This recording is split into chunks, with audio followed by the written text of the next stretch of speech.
Please subscribe Sadhguru Sai Creations.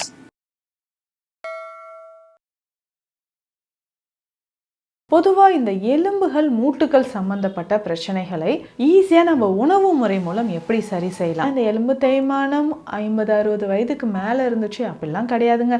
இப்போ ஒரு 35 years ஆனாலே ரிப்போர்ட் பார்க்கும்பொழுது அவ்வளோ கஷ்டமாக இருக்குது. மூட்டில் அதிகமான ஒரு வீக்கம், ஒரு ரெட்னஸ், ஸ்வெல்லிங், வீக்கத்தோடு சேர்ந்து நல்ல ஒரு சிவப்பு நிறத்தில் தடித்த மாதிரி இருக்கும். நிறைய பேருக்கு ஷோல்டர் ஜாயிண்ட் பெயின் இருக்கும். அதாவது நம்ம கைகளை தூக்கவே முடியல, ஃப்ரோஷன் ஷோல்டர் சொல்லுவாங்க, டென்னிஸ் எல்போ சொல்லுவாங்க. ஸோ உடலில் இருக்கக்கூடிய அந்த வாதத்தை நன்றாக குறைக்கும், எலும்புகளுக்கு வலிமை சேர்க்கக்கூடியது. மூட்டுக்களில் வலி இருக்குது, பேக் பெயின் இருக்குது, செர்விக்கல் லம்பார் ஸ்பாண்டிலோசிஸ் இருக்குது. இவ்வளோ எலும்பு சார்ந்த பிரச்சனைகளுக்கு இருக்குன்னா இப்படி நீங்கள் ரெகுலராக கொடுத்துக்கிட்டே வரும்பொழுது மூட்டுக்கள் நமக்கு வலிமையாக ஆரம்பிக்கும்.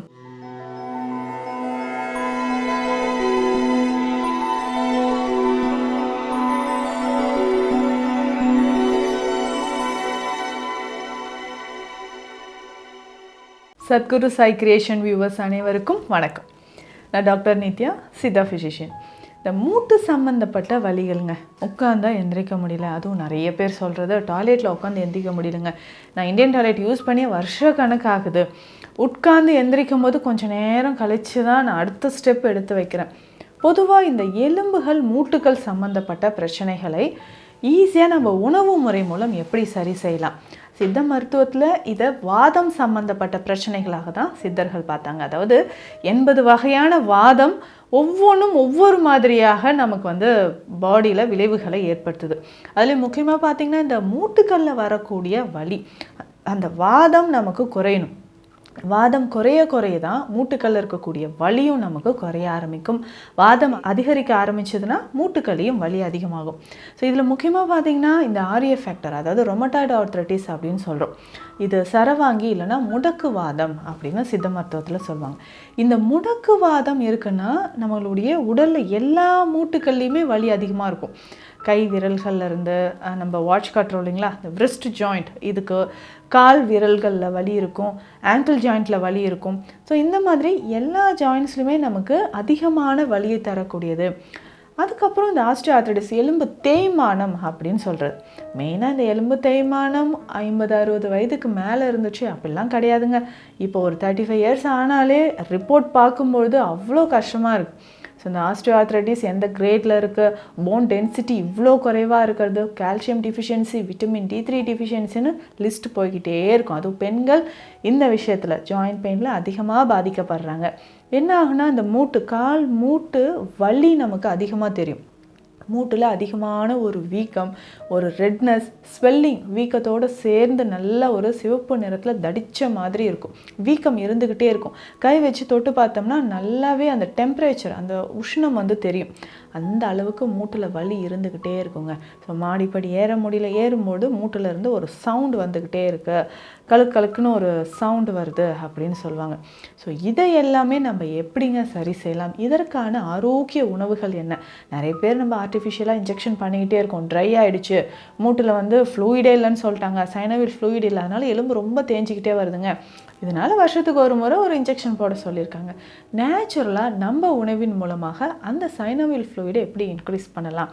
பேசிக்காக பார்த்தோம்னா இந்த கொலாஜன் நிறைஞ்சிருக்கிற உணவுகள், விட்டமின் D3 இருக்கக்கூடிய உணவுகளை நீங்கள் எடுத்துக்கோங்க. ஒமேகா 3 ஃபேட்டி ஆசிட்ஸ் இருக்கிற உணவுகள், வாதத்தை குறைக்கும் உணவுகளை நம்ம பயன்படுத்தும்போது மூட்டுக்களில் நமக்கு வரக்கூடிய பிரச்சனைகள் கொஞ்சம் கொஞ்சமாக குறைய ஆரம்பிச்சிடும்.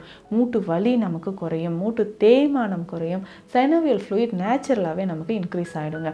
சரி, இதற்கு என்ன மாதிரியான உணவுகள் எடுக்கலாம் அப்படின்னா, முதல்ல இந்த சிறுதானிய வகைகளை நீங்கள் பயன்படுத்திக்கோங்க. அதுலேயும் இந்த கேழ்வரகு, ஸோ ரெகுலராக தினந்தோறும் கேழ்வரகை பயன்படுத்திக்கோங்க. இது எப்படி நம்ம செய்யலான்னா, ஒரு 4-5 வெண்டைக்காய் எடுத்துக்கோங்க.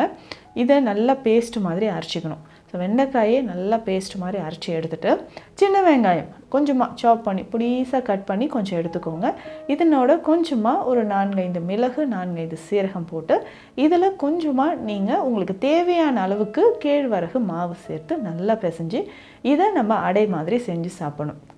ரெகுலராக இதை பயன்படுத்திட்டு வாங்களேன். ஸோ வெண்டைக்காயில் நேச்சுரலான உங்களுக்கு மூட்டுக்களுக்கு தேவையான சத்துக்கள் இருக்குது.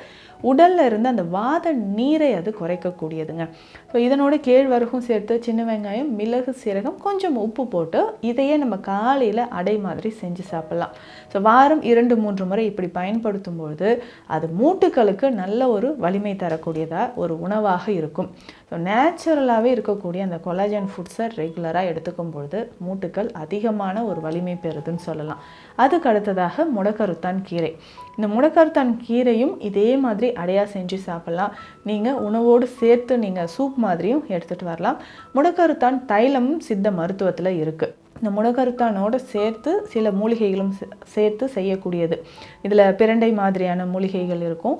ஸோ அது எல்லாமே சேர்த்து இருக்கக்கூடிய தைலம் நீங்கள் பயன்படுத்திக்கிட்டே வரலாம். ஸோ ரெகுலராக எக்ஸ்டர்னலாக வெளிப்பிரயோகமாக இந்த தைலம் நல்லா அப்ளை பண்ணிவிட்டு அதனோட கொஞ்சம் வெந்நீர் ஒட்டடம் கொடுத்துக்கோங்க. ஸோ இப்படி நீங்கள் ரெகுலராக கொடுத்துக்கிட்டே வரும்பொழுது மூட்டுக்கள் நமக்கு வலிமையாக ஆரம்பிக்கும். ஸோ மூட்டுக்கள் வலிமையாகனா இந்த மாதிரி உணவுகள் தான் எடுக்கணும். நேச்சுரலாக உணவு எடுத்துக்கோங்க. இதில் மூட்டு வலி வர்றதுக்கு காரணமான உணவுகள் எது அப்படின்னு பார்த்தீங்கன்னா, இந்த வாதம் நிறைந்திருக்கக்கூடிய இந்த கிழங்கு வகைகள் நம்ம சாப்பிட்றோம் இல்லைங்களா, அதுதான். ஸோ எந்த வகையான கிழங்காக இருந்தாலும் உங்களுக்கு மூட்டுக்களில் வலியை அது ஏற்படுத்தும். அதை கொஞ்சம் அவாய்ட் பண்ணிக்கோங்க. அதிகமான புளிப்பு சேர்த்து சாப்பிடக்கூடிய உணவுகள், புளி அதிகமாக சாப்பிட்றீங்களா, உங்கள் உடலில் இருக்கக்கூடிய ரத்தத்தில் அதிகமாக கழிவு சேர ஆரம்பிச்சிடும். வாதம் அதிகமாகும். மூட்டுக்கள் சம்மந்தப்பட்ட பிரச்சனையும் உங்களுக்கு அதிகமாகும். அதனால் அதிகமாக புளி சேர்த்து சாப்பிட்றத நிறுத்திக்கோங்க. இது முக்கியமானது. இந்த பருப்பு வகைகளில் ஒரு சில பருப்பு வகைகள் நம்மளுடைய உடலில் வாதத்தை அதிகரிக்க செய்யும். அதனால தான் இந்த பருப்பு வேக வைக்கும்போதே என்ன பண்ணுவாங்கன்னா, மஞ்சள் பொடி கொஞ்சம் சேர்ப்பாங்க, ஒரு 5-6 துளி விளக்கெண்ணெய் அதனோட சேர்த்து வேக வைப்பாங்க. இப்போ தோரம்பருப்புலாம் வேக வைக்கும்போது மண் சட்டியில் வேக வைக்கும்போது இப்படி தான் வேக வச்சு எடுப்பாங்க. ஏன்னா அந்த வாதம் முழுவதுமாக குறையணும் அப்படின்னா இந்த தோரம் பருப்பு இருக்குது பார்த்தீங்களா. ஸோ இதனோட நீங்கள் என்ன பண்ணணும்னா கொஞ்சமாக விளக்கெண்ணெய் சேர்த்து மஞ்சள் பொடி சேர்த்து அதை அப்படி வேக வச்சு கூட நம்ம பயன்படுத்திக்கலாம். இதனோட ரெகுலராக நம்ம என்ன பண்ணோன்னா இந்த வெஜிடபிள்ஸை சூப் மாதிரி நீங்கள் எடுத்துக்கலாம். ஸோ எல்லா காய்கறிகளும் சேர்த்து, ஸோ வெஜிடபிள்ஸ் எல்லாமே சேர்த்து அதை சூப் மாதிரி நீங்கள் எடுத்துகிட்டு வரும்போது மூட்டுக்களில் இருக்கக்கூடிய வலி நமக்கு குறையும். மூட்டுக்கள் வலிமையாக இருக்க ஆரம்பிக்கும். ரெகுலராக இந்த மாதிரி ஒரு ஃபுட் ஹேபிட்ஸ் கொண்டு வாங்க. இரவு நேரத்தில் தூங்கும்பொழுது பாலில் இந்த விஷயங்கள் எல்லாமே கலந்து நீங்கள் எடுத்துக்கும் பொழுதும் மூட்டு வலி நமக்கு குறைய ஆரம்பிக்கும். ஸோ இரவு நேரத்தில் நீங்கள் உறங்கும்பொழுது பாலில் ஒரு 1/4 டீஸ்பூன் அளவுக்கு மஞ்சள், ஸோ மஞ்சளோட கசகசா பொடி இருக்குது இல்லைங்களா, இது ஒரு 1/4 டீஸ்பூன். மெயினாக இந்த கசகசா பொறுத்த வரைக்கும் இதிலிருந்தும் நமக்கு ஆயில் எடுப்பாங்க. இந்த ஆயில் மெயினாக வலிகளை குறைக்கிறதுக்கு, ஸ்கின் ப்ராப்ளம் இருந்தால் அதை ரெடியூஸ் பண்ணுறதுக்கும் நமக்கு யூஸ் ஆகுதுங்க. அதனால் இரவு நேரத்தில் பாலில் ஒரு 1/4 டீஸ்பூன் மஞ்சள், 1/4 டீஸ்பூன் கசகசா சேர்த்து இதனோட நாட்டு சர்க்கரையோ பனங்கற்கண்டோ சேர்த்து இரவு நேரத்தில் பாலாக நம்ம எடுத்துக்கலாம். ஸோ அப்படி நீங்கள் பயன்படுத்தும்பொழுது மூட்டுக்களில் வலி நமக்கு நல்லா குறைய ஆரம்பிச்சிடும். இதில் முக்கியமான ஒரு மூலிகை அப்படின்னா சிட்ராமுட்டி. இந்த சிட்ராமுட்டி சூரணமாகவும் சித்த மருத்துவத்தில் இருக்குங்க, தைலமாகவும் நமக்கு கிடைக்குது. ஸோ அந்த தைலம் எப்படி பயன்படுத்தணும்னா, உங்களுக்கு தேவையான அளவு தைலம் எடுத்துகிட்டு அதை ஹீட் பண்ணிக்கோங்க.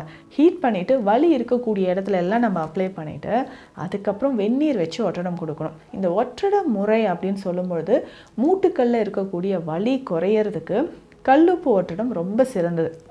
நல்லா ஒரு மண் சட்டிலையோ இரும்பு பாத்திரத்துலையோ கல்லுப்பு நல்லா அது சூடாகிற வரைக்கும் வறுத்துட்டு ஒரு வெண்மை நிற காட்டன் கிளாத்தில் அதை எடுத்துக்கோங்க, முடிச்சு மாதிரி கட்டிட்டு இந்த சிட்ராமுட்டி தைலம் ஏற்கனவே நம்ம வலி இருக்கக்கூடிய இடத்துல மூட்டுக்களில் நம்ம அப்ளை பண்ணியிருக்கோம் இல்லைங்களா, ஒரு 20 நிமிடங்கள் கழித்து இதை லேசாக பொறுக்கக்கூடிய சூட்டில் நம்ம ஒற்றடம் கொடுத்துக்கிட்டே வரணும். ஸோ நிறைய பேருக்கு ஷோல்டர் ஜாயிண்ட் பெயின் இருக்கும், அதாவது நம்ம கைகளை தூக்கவே முடியல, ஃப்ரோஷன் ஷோல்டர் சொல்லுவாங்க, டென்னிஸ் எல்போ சொல்லுவாங்க. இந்த கண்டிஷன்லேயும் மூட்டுக்களில் வரக்கூடிய வலிகளுக்கும் லம்பார் ஸ்பான்லோசிஸ், அதாவது டிஸ்க் பல்ஜ் இருக்குங்க இடுப்பு பகுதியில் அப்படின்னு சொல்லும்பொழுதும் இந்த ஒற்றடம், இந்த ஆயிலை நல்லா அப்ளை பண்ணிவிட்டு ஒற்றடம் கொடுத்துக்கிட்டே வரலாம். ஸோ அப்படி கொடுக்கும்பொழுதும் நம்ம மூட்டுக்களில் இருக்கக்கூடிய வலி வாதம் நமக்கு குறைய ஆரம்பிச்சிடும். ஸோ இதுலேயே ஸ்பெஷலாக பார்த்திங்கன்னா கல்யாண முருங்கை இலை, வாத நாராயணன் இலை, ஸோ இதை நம்ம கஷாயமாகவும் குடிச்சிட்டு வரலாம். ஸோ உடலில் இருக்கக்கூடிய அந்த வாதத்தை நன்றாக குறைக்கும். எலும்புகளுக்கு வலிமை சேர்க்கக்கூடியது. உங்களுடைய கால்சியம் லெவல் உடலில் எவ்வளோ இருக்குன்னு செக் பண்ணிக்கோங்க. ஸோ அதை நேச்சுரலாக இன்க்ரீஸ் பண்ணுறதுக்கான உணவு முறைகளை ஃபாலோ பண்ணிக்கோங்க. ஸோ இதில் ட்ரை ஃப்ரூட்ஸ் எடுத்துக்கலாம், நட்ஸ் எடுத்துக்கலாம், சில வகையான விதைகள். அதில் முக்கியமாக பார்த்திங்கன்னா சூரியகாந்தி விதைகள் எடுத்துக்கலாம், பூசணி விதை, வெள்ளரி விதைகள். ஸோ இது எல்லாமே லைட்டாக ஃப்ரை பண்ணி நீங்கள் டெய்லி ஒரு 2 ஸ்பூன் அளவுக்கு சாப்பிட்டுட்டே வாங்களேன். ஸோ மூட்டுக்களில் இருக்கக்கூடிய வலி உங்களுக்கு நல்லா குறைய ஆரம்பிச்சிடும். எலும்பு தேய்மானம் குறையும். ஒரு 60 வயதுக்கு மேலே எலும்பு தேய்மானம் இருக்குன்னா அதற்கேற்ற மருந்துகள் நம்ம எடுத்துக்கலாம். ஆனால் இப்போது நிறைய பேருக்கு இளம் வயதிலே 35-40 வயதிலே எலும்பு தேய்மானம் இருக்குங்க. மூட்டுக்களில் வலி இருக்குது, பேக் பெயின் இருக்குது, செர்விக்கல் லம்பார் ஸ்பாண்டிலோசிஸ் இருக்குது. இவ்வளோ எலும்பு சார்ந்த பிரச்சனைகளுக்கு இருக்குன்னா அதற்கான உணவு முறைகளை நம்ம ஃபாலோ பண்ணும்போது தான் கம்ப்ளீட்டாக இது நமக்கு குறைய ஆரம்பிக்கும். ஸோ ஆர்த்ரைட்டிஸ் அப்படின்னு சொல்கிறது இந்த வாதம் சம்மந்தப்பட்ட பிரச்சனைகள் குறைக்கணும்னா ஒரே ஒரு விஷயம் என்னென்னா எண்ணெய் குளியல். மறக்காமல் அதையும் ஃபாலோ பண்ணிக்கோங்க. வாரம் 1 அல்லது 2 முறை ஸோ நல்லெண்ணெய் தேய்ச்சி எண்ணெய் குளியல் எடுக்கும்பொழுது வாதம் குறையும். ஸோ வாதம் குறையும் போது மூட்டுக்களில் இருக்கக்கூடிய வலியும் உங்களுக்கு குறையும். ஸோ இந்த பதிவில் நான் உங்ககிட்ட ஷேர் பண்ணியிருக்கக்கூடிய விஷயங்கள் உங்களுக்கு யூஸ்ஃபுல்லாக இருக்கும்னு நினைக்கிறேன். மீண்டும் அடுத்த பதிவில் சந்திக்கலாம். நன்றி.